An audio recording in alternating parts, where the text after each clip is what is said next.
वहाँ पर एफआईआर हुआ है, उसकी कोई चिंता नहीं है। अगर यहाँ गरीब लोगों की आवाज़ उठाने के लिए एफआईआर होना है तो एक के बजाय 10 एफआईआर हो जाए, कोई चिंता की बात नहीं है।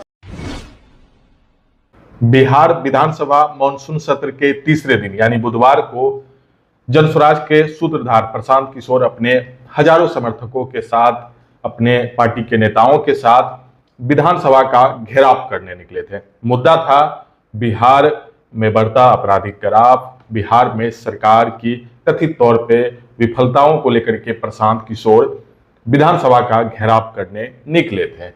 इस पूरे मामले पे अब प्रशासन ने कार्रवाई की है और प्रशांत किशोर समेत उनके कई नेताओं और कई अज्ञात के खिलाफ एफआईआर दर्ज किया गया है। अभी तक जो जानकारी आई है कि 2000 से भी अधिक अज्ञात लोगों के खिलाफ एफआईआर दर्ज की गई है। वहीं दूसरी तरफ प्रशांत किशोर और उनके कई नेताओं के खिलाफ भी एफआईआर दर्ज की गई है, जिसको लेकर के बिहार की राजनीति में जम करके घमासान छिड़ा हुआ है।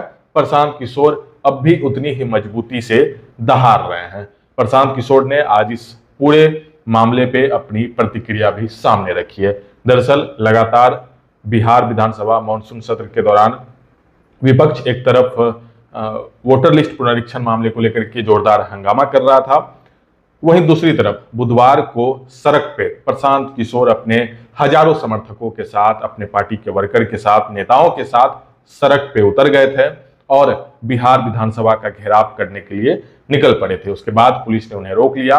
अब इस पूरे मामले पे प्रशासन ने आंदोलन के दौरान हमला और कर्फ्यू का उल्लंघन, ऐसे कई चीजों का जिक्र करते हुए प्रशांत किशोर समेत उनके कई नेताओं, उनके कई पार्टी के वर्कर के खिलाफ एफआईआर दर्ज की गई है। अब इस पूरे मामले पर राजनीति तेज हो गई है। आज बिहार विधानसभा मानसून सत्र भी खत्म हो गया।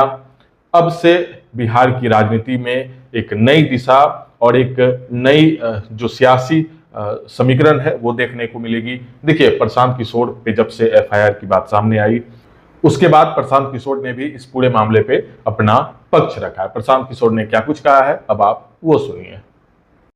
अगर यहाँ गरीब लोगों की आवाज़ उठाने के लिए एफआईआर होना है तो एक के बजाय 10 एफआईआर हो जाए, कोई चिंता की बात नहीं है। विधानसभा में हाथापाई की स्थिति आई है सर। विधानसभा में कल हाथापाई की स्थिति उत्पन्न हो गई, कैसे देखते हैं? विधानसभा में अगर आप बालू माफिया, शराब माफिया, गुंडा बदमाश को जिताकर भेजिएगा तो विधानसभा में मारपीट नहीं होगा, तो वहाँ पर कोई संवाद तो होने वाला है नहीं।